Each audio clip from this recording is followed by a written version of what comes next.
لیکن جب محبت اہل بیت کے اظہار کا وقت آیا تو خدا اپنی مخلوقات میں سے نہیں، وہ قدیم ہے، اس کی عزت بھی قدیم، وہ عظیم ہے، اس کی عزت بھی عظیم، جب محبت اہل بیت کے اظہار کا وقت آتا ہے تو اپنی مخلوقات سے ہٹ کر اپنی عزت و جلالت کی قسم کھا کے بتاتا ہے کہ ذرا پہچانو یہ کتنی اہم بات ہے کہ میں نے کائنات کو پیدا ہی نہیں کیا مگر ان کے طفیل و تصدق میں۔ صلوات پڑھ دے محمد و آل محمد۔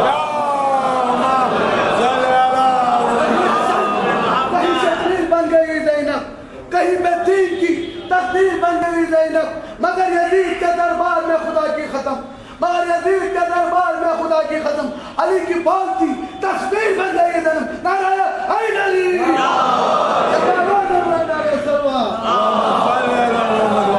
خداوند عالم نے بتایا چاہے غدیر میں رسول سے خطاب ہو، اگر آپ نے یہ نہیں کیا تو کچھ نہیں کیا، چاہے اپنی طرف سے اظہار محبت اہل بیت ہو۔ اس کے بعد آخری حصہ حدیث قصہ کا، امیر المومنین نے پوچھا کہ یا رسول اللہ ہمارے یہاں پر جمع ہونے کی برکت اور اس کا اثر کیا ہے؟ کہ کوئی غم ایسا نہیں ہوگا جو دور نہ ہو، کوئی ہم ایسا نہیں ہوگا جو دور نہ ہو، کوئی حاجت ایسی نہیں ہوگی جو دور نہ ہو، شرط یہ ہے کہ جہاں پر ہمارے چاہنے والے شیعہ جمع ہو کر پڑھیں۔ اس کا ایک پیغام، ایک نقطہ، ایک درس یہ ہے کہ چاہنے والے جمع ہو جائیں۔ جمع ہونا اس وقت کہا جاتا ہے جہاں پر دل بھی جمع ہو، یعنی شیعہ چاہنے والے شیعت کے ساتھ دلوں کی قربت کے ساتھ جمع ہو جائیں تو پہلا اثر یہ ہے، دیکھیے دنیا کے غم جتنے بھی ہیں چھوٹے ہیں، دنیا کی حاجتیں جتنے بھی ہیں چھوٹی ہیں، دنیا کے ہم جتنے بھی ہیں سب چھوٹی ہیں۔ سب سے بڑی حاجت کیا ہے؟ کیا حاجتوں میں سب سے بڑی حاجت یہ ہے کہ قیامت کے دن ناکامی کا سامنا نہ ہو۔ اہل بیت سے محبت کرو۔ حدیث قصہ میں یہ سب بیان کیا گیا، کس لیے کہ پہلے معرفت حاصل کرو۔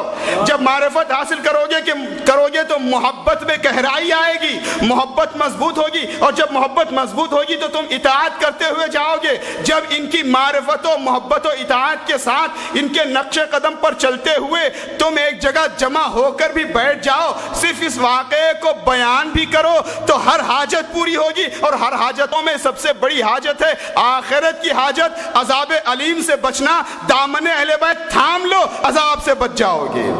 صلوات پڑھ دے محمد و آل محمد۔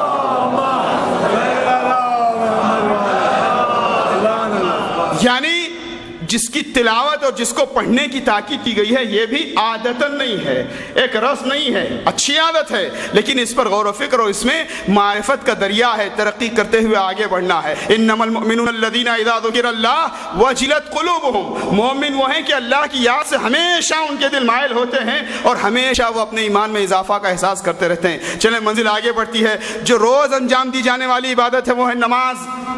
ہر روز روزانہ 17 رکعت ہر مسلمان پر واجب ہے۔ یہ کس لیے ہے؟ اللہ کو بہت پسند ہے کہ ہم اس کی بارگاہ میں کھڑے ہوں، خم ہوں، سجدہ کریں، اللہ کو پسند ہے، مگر وجہ کیا ہے؟ عبادت کا، نماز کا فلسفہ کیا ہے؟ یہ بڑی تفصیل طلب گفتگو ہے۔ نمازیں کس لیے ہیں؟ اقیم الصلاۃ لذکری، میری یاد کے لیے نماز قائم کرو۔ الا بذکر اللہ تطمئن القلوب، نماز ذکر پروردگار کا نتیجہ اطمینان قلبی۔ دنیا میں لوگ پریشان ہیں تو آئیں خلوص دل سے قربت کی نیت سے مصلی پر آ جائیں، خدا کی بارگاہ میں سر جھکا دیں۔ توجہ، جتنی بھی عبادتیں ہیں یہ سب کے سب طہارت کے زینے طے کرنے کا ذریعہ ہے۔ آگے بڑھتے جانا ہے، پاک ہوتے جانا ہے۔ پوری توجہ آپ کی آخری جملے تک ہمارے ساتھ رہیے، بالکل مسلسل اور کنٹینیو گفتگو ہے، ایک دوسرے سے ریلیٹڈ ہے۔ نماز طہارت کے لیے ہے، روزہ پاکیزگی کے لیے ہے، حج خود کو پاک کرنے کے لیے ہے، تلاوت خود کو آگے بڑھانے کے لیے ہے، دعا اپنے آپ کو پاک کر کے کمال مطلق سے قریب کرنے کے لیے ہے، اور یہ فرش اعضاء دنیا کی تمام تر تنگیوں سے نکل کر لامحدود ہونے کے لیے ہے۔ بس یہی بات مجھے ذرا سی تفصیل سے چند آیتوں کے ذیل میں مختصر وقت میں بیان کر دینی ہے۔ مختصر وقت ظاہر ہے صبح کی مجلس ویسے بھی جو ہوتی ہے یہ ٹائم پہ ہو جانی چاہیے، بات صحیح ہے۔ بعض اوقات مومنین مشورہ بھی دیتے ہیں اور بات معقول بھی ہے کہ ٹائم پر ہو جانا چاہیے، مگر آپ انصاف سے بتائیں کہ ٹائم پر آنا بھی تو چاہیے۔ یعنی فرض کریں کہ کم سے کم اگر 1 گھنٹے کا وقت آپ گھنٹہ یا سوا گھنٹہ 1.5 گھنٹہ پورا کل ملا کر دیں تو جو مومنین 9:30 بجے کے بعد آئے ہیں ان کے لیے تو ہمارے پاس کم سے کم 11 بجے تک کا ٹائم ہونا چاہیے. ہوتا یہ ہے کہ لوگ آ جائیں تو مجلس شروع کریں, لوگ سمجھتے ہیں کہ مجلس شروع ہو تو چلیں, ہوتے ہوتے ذرا سا اس میں خیر یہ تو ایام اعزاء کے آخری دن ہے مگر مناسبت پہ ہوتا رہتا ہے. جلدی شروع کریں وقت پہ, چند منٹ آگے پیچھے ہوتا ہے تو زیادہ اس سے اثر نہیں ہوتا. جب ایک بار ٹرین لیٹ ہو کر لیٹ ہی ہوتی رہتی ہے تو اس پہ پورے پروگرامز پہ اور لوگوں کے کاموں پر بھی اثر پڑتا ہے. انشاءاللہ بہت زیادہ طول نہیں دیا جائے گا مگر آپ لوگ زحمت کر کے دور سے تشریف لائے ہیں تو انشاءاللہ یہ معنوی تبرک پہلے ہوگا تو آپ حضرات کچھ دیر کے لیے ہمارے ساتھ رہیں گے. صلوات پڑھ دیں محمد و علی محمد.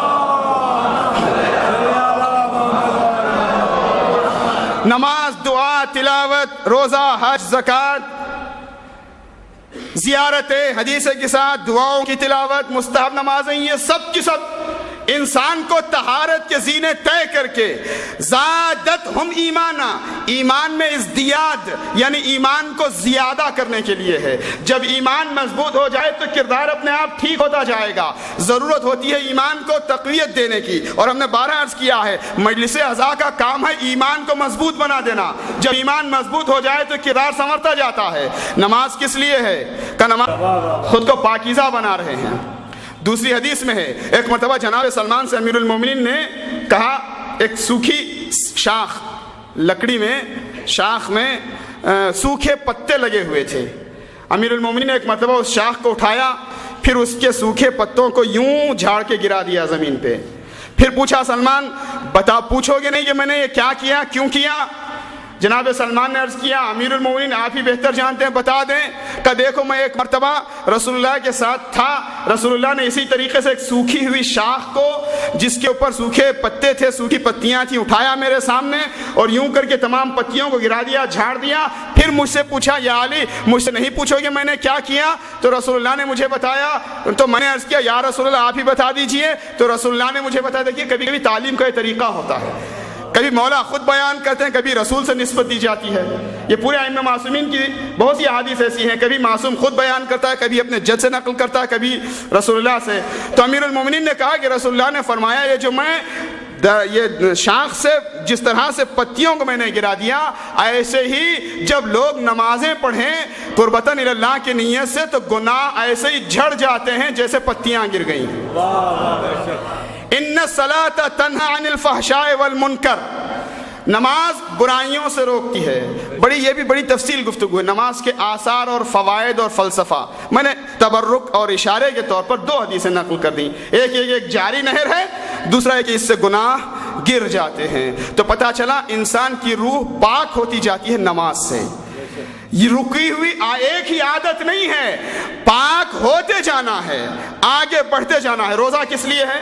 کتب علیکم الصیام کما کتب علی الذین من قبلکم لعلکم تتقون. روزہ رکھو تاکہ تقوی اختیار کر کے پاک ہو جاؤ. حج کس لیے ہے؟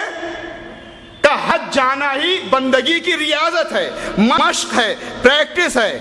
روایتوں میں ہے کہ جب حاجی حج کا ارادہ کرتا ہے تو اس کے اتنے گناہ معاف, سواری پر سوار ہوتا ہے تو اس کے اتنے گناہ معاف, جاتا ہے خانہ کعبہ پر پہلی نظر پڑتی ہے تو اتنے گناہ معاف, طواف کرتا ہے اتنے گناہ معاف, صحیح کرتا ہے اتنے گناہ معاف. جاتے جاتے کہا جاتا ہے کہ آخر میں جب کوئی معرفت کے ساتھ حج بجا لائے تو ایسے ہوتا ہے جیسے ابھی ابھی دنیا میں پیدا ہوا ہے.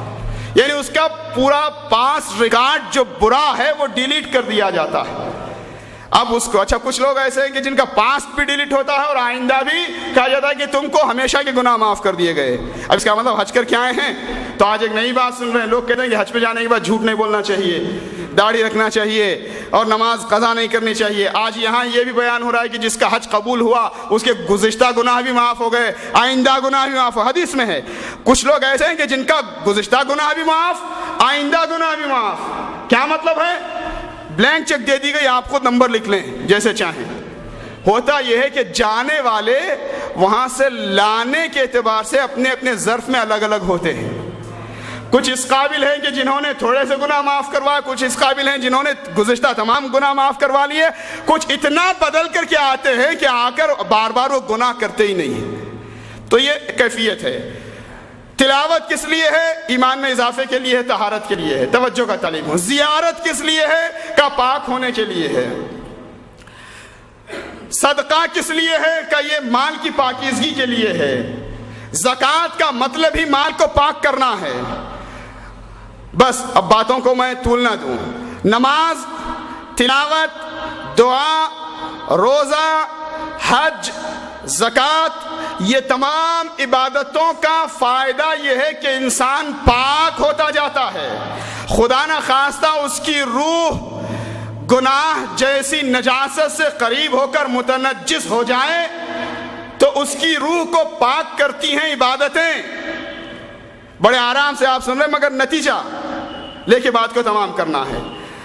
جتنی بھی عبادتیں ہیں سب کے سب انسان کی روح میں آنے والی گندگیوں کو دور کر کے پاک کر کے بندے کو بلند کر دیتی ہیں، لیکن جتنی بھی پاک کرنے والی چیزیں ہیں جیسے پانی ہے، اگر کوئی چیز نجس ہو جائے، فرض کریے کپڑا اگر ہلکا سا اس میں خون کا ایک قطرہ گر جائے تو یہ پاک کب ہوگا؟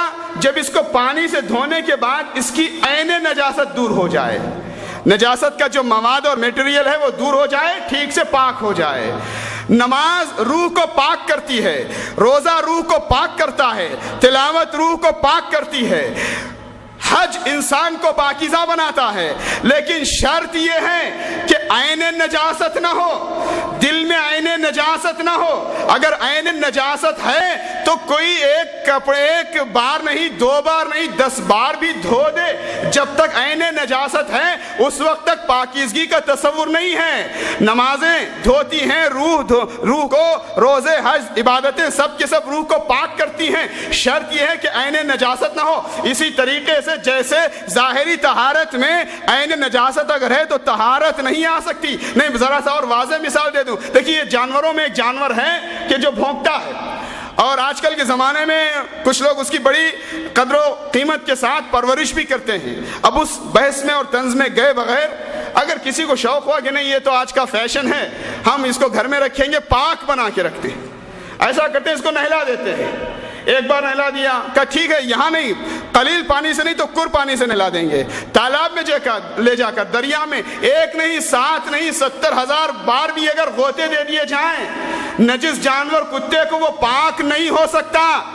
کیوں؟ اس لیے کہ وہ عین نجس ہے، وہ عین نجس ہے۔ اگر آپ کی توجہ ہو، نمازیں پاک کرتی ہیں روح کو، روزے پاک کرتے ہیں، حج پاک کرتا ہے، تلاوت و دعا پاک کرتی ہے۔ شرط یہ ہے کہ دل میں بغض علی اور بغض اہل بیت کی عین نجاست نہ ہو۔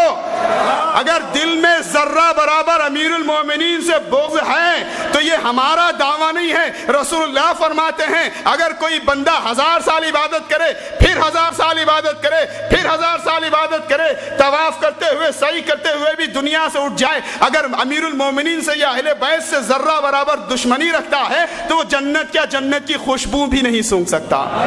صلوات پڑھ دیں محمد علی۔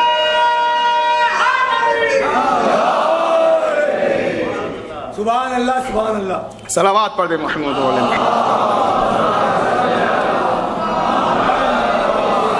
بس ضرورت معرفت کی ہے، یہ عبادتیں ہم جان کر پہچان کر انجام دیں، چاہے مجلس کا معاملہ ہو۔ لوگ کہتے ہیں کہ نمازوں میں بہت خیال آتے ہیں، جیسے ہی کھڑے ہوئے ادھر ادھر کے خیال نمازوں پر حملے کر دیتے ہیں۔ ہوتا ہے ایسا، کیا کیا جائے؟ کئی ترتیبیں ہیں۔ انسان یہ تصور کرے کہ اس کی آخری نماز ہے، کچھ دیر کے لیے سوچ لے کہ اس کو مہلت دی کہ نماز پڑھو، اب ملک الموت تیار ہیں، تو کتنے خلوص سے پڑھے گا؟ جب نماز پڑھے تو اپنے گناہوں کو یاد کرے، اپنی مجبوریوں کو یاد کرے، نماز پڑھے تو ترجمہ سمجھ کر پڑھنے کی کوشش کرے۔ اسی طریقے سے فرش اعضاء پر ہم آتے ہیں۔ فرش اعضاء پر لے جانے والوں کی کیفیت بھی ظرف کے اعتبار سے ہے۔ کچھ ایسے ہیں جو فرش اعضاء سے سب کچھ لے کے جاتے ہیں، اور کچھ ایسے ہیں جو نہیں لے سکتے۔ تو نہیں لینے والوں کی وجہ وہ خود ہیں، فرش اعضاء کا فیض نہیں ہے۔ ایام اعضاء ہم 2 مہینہ 8 دن بی بی سیدہ کے اور اہل بیت کے مہمان رہے، یا ہم نے فرش اعضاء بچھایا، اہل بیت ہمارے مہمان رہے۔ آپ چاہے میزبانی کا شرف رکھیں یا مہمانی کا شرف، خصوصیت کے ساتھ نوجوان نسل اس باتوں پر غور کرے اور اس پر تفکر کرنے کی ضرورت ہے کہ ہم نے یہاں سے کیا لیا، کتنا ہم نے اپنے ظرف کو بڑھایا، اور ہم میں سے ہر ایک عزادار جو ہوتا ہے وہ حقیقت میں مقصد حسین کا سفیر ہوتا ہے، دنیا کے سامنے امام حسین کے پیغام پہنچانے کا ایک نمائندہ ہے۔ کبھی کبھی مثالیں وہ ایڈورٹائزمنٹ ہوتا ہے، فرض کریے کوئی دوا یا غذا ہے، ایک چھوٹا سا بچہ بہت نحیف لاغر کمزور ہے، دوا استعمال کرنے کے بعد ہیلتھی صحت مند، دو فوٹو ہے، ایک کمزور نحیف لڑکتا ہوا چھوٹا سا بچہ، ایک طرف تندرست اور بالکل ہیلتھی صحت مند بچہ۔ کہا یہ دوا کے استعمال سے پہلے، یہ دوا کے استعمال کے بعد۔ میں نے ایک سادی سی روزمرہ کی مثال دی، میں اپنے لیے عرض کر رہا ہوں، میں خود بھی غور کروں محرم سے پہلے کیا تھا، محرم و سفر کے بعد کیا ہوا۔ اگر محرم سے پہلے اور محرم کے بعد میں میرے اندر تبدیلی آگے بڑھنے کی نہیں آئی تو میں نے اس فیض سے مکمل طور پر خود کو فیضیاب نہیں بنایا۔ آپ کی توجہ رہے تو ایک جملہ عرض کروں، کچھ نہ ہو ہر عزادار کو، ہر حسینی کو محرم سے پہلے چاہے جو رہا ہو، محرم کے بعد وہ حر بن کر کے نکلے اپنی نجات کا ذریعہ۔ اچھا ہو سکتا ہے کبھی کوئی بیمار بھی نہ ہو، ضروری نہیں ہے، یہ بھی چیزیں ہیں نا، بہت سی بیماریاں آنے سے پہلے ویکسینیشن کر دیا جاتا ہے، یہ فرش عزا کا کام یہی ہے، ضروری نہیں۔ اور ہو گئے، ٹھنڈی ہوا ختم ہو کے ذرا سا زیادہ دھوپ ہو گئی بیمار ہو گئے، بارش کی کمی ہو گئی بیمار ہو گئے، بارش زیادہ ہوا بیمار ہو گئے، موسم کی معمولی سی تبدیلی کمزور جسم والوں کو جلدی بیمار کر دیتی ہے۔ تو کیا کرے گا، مضبوط ہو جائیں، لیکن جن کے جسم مضبوط ہوں وہ معمولی سے موسم کی تبدیلی میں بیمار نہیں پڑتے کیونکہ اندر سے مضبوط ہیں۔ بس یہی فیض ہے فرش عزا کا، جو فرش عزا پر آتے ہیں وہ ایمان کے اعتبار سے اتنے مضبوط ہو جاتے ہیں، اور ہو جانے چاہیے کہ دنیا کے فسق و فجور کے بدلتے ماحول میں خود کو بیمار نہ ڈالیں بلکہ بیمار دنیا کی علاج کا راستہ فراہم کریں۔ دنیا کے اندر برائیاں پھیل رہی ہے مفت میں، سستے دام میں، بغیر خطرے کے، سوائے خدا کے کوئی اور دیکھنے والا نہیں ہے۔ ایسے ماحول میں گناہ بانٹے جا رہے ہیں، فسق و فجور بانٹے جا رہے ہیں۔ تو یہ فرش عزا کی دین ہے، جو حسینیت کی راہ پر آ جائے وہ امام کی ذکر کی روشنی سے خود کو اتنا منور بنا لے کہ اندھیروں کا سامنا کرنا اس کو نہ پڑے۔ بہرحال ایام عزا کا اختتام، لیکن ذکر کا اختتام نہیں ہو سکتا۔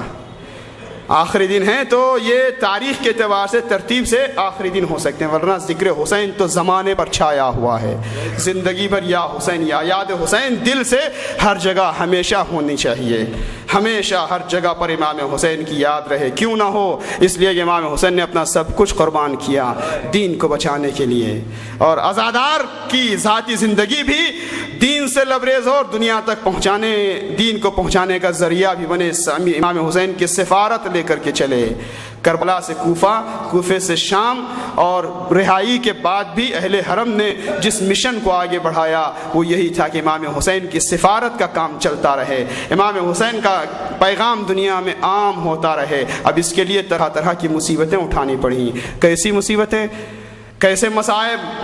اللہ اکبر!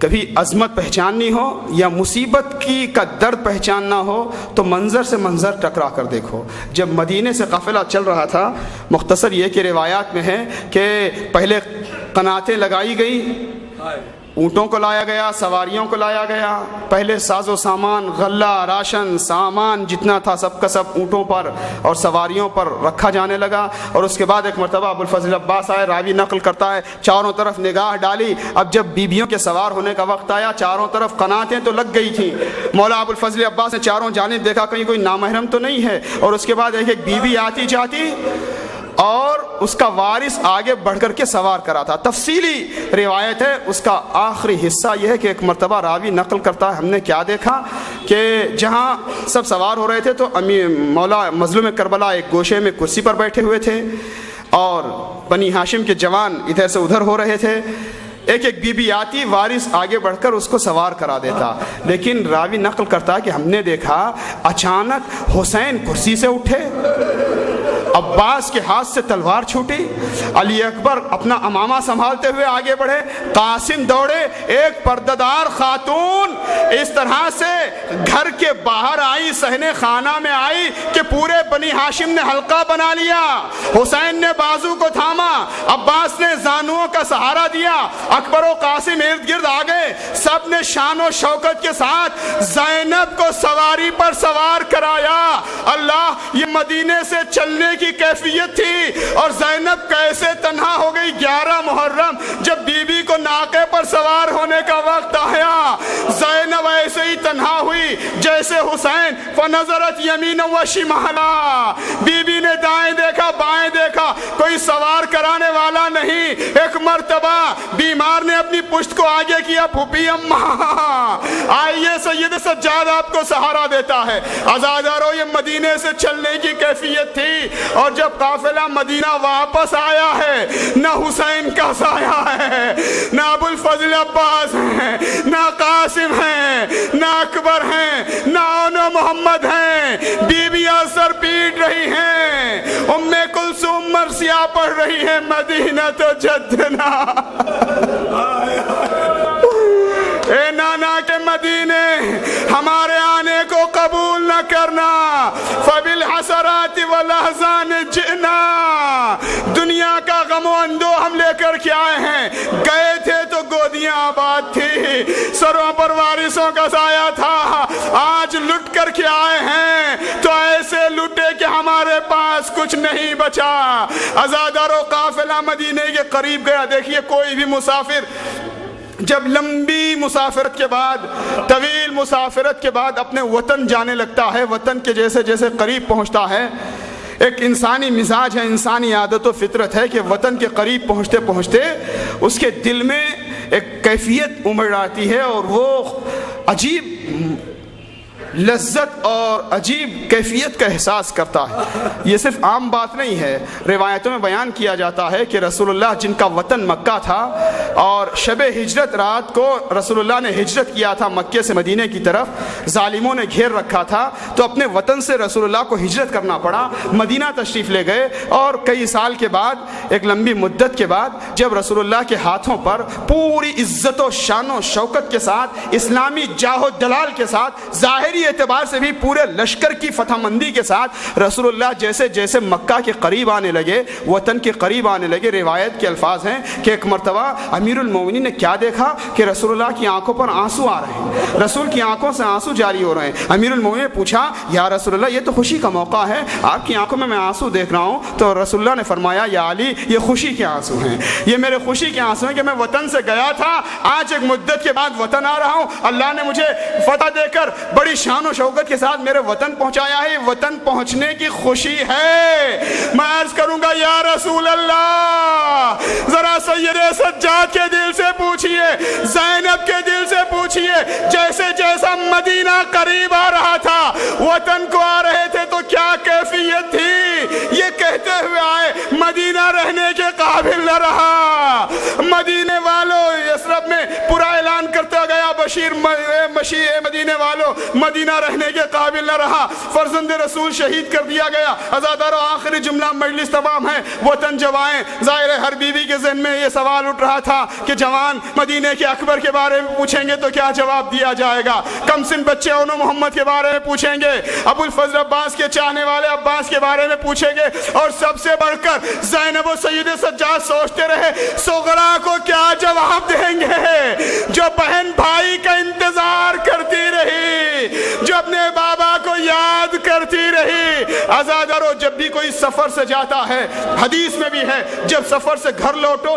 تو کوئی نشانی لے کر جاؤ، کوئی سوغات لے کر جاؤ، کوئی ہدیہ لے کر کے جاؤ، گھر مستحب ہے، روایتوں میں ہے کہ گھر والوں کو، چھوٹے بچوں کو، گھر کے بزرگوں کو اگر ہو سکے، اس کا مطلب بڑی فارمیلٹی نہیں ہے لیکن حدیث میں ہے سوغاتی لے جانا، سفر سے جاؤ تو کوئی ہدیہ لے جاؤ، کوئی نشانی لے جاؤ، کوئی تبرک لے جاؤ، سفر سے جاؤ۔ اللہ اللہ زینب کربلا سے آئی ہے، زینب کربلا سے کوفہ سے شام ہو کر کے آئی ہے، اے بی بی آپ نے کوئی سوغات لائی مدینہ، آپ کوئی نشانی لے کر کے آئی؟ اللہ اکبر، روضہ رسول پہ بی بی گئی، یا جدہ انی ناعیت الیک الحسین، نانا میں حسین کی شہادت کی خبر دینے آئی ہوں، نانا جس کو آپ دوش پر بٹھایا کرتے تھے، جس کے گلے کا بوسہ لیا کرتے تھے۔ عزادارو نشانی کی بات ہے، سوغات کی بات ہے۔ ایک مرتبہ جناب زینب اپنی ماں کی قبر پہ پہنچی، بیٹی لمبے سفر کے بعد آئی ہے، ماں کے لیے کوئی نشانی لے کر آئی ہے،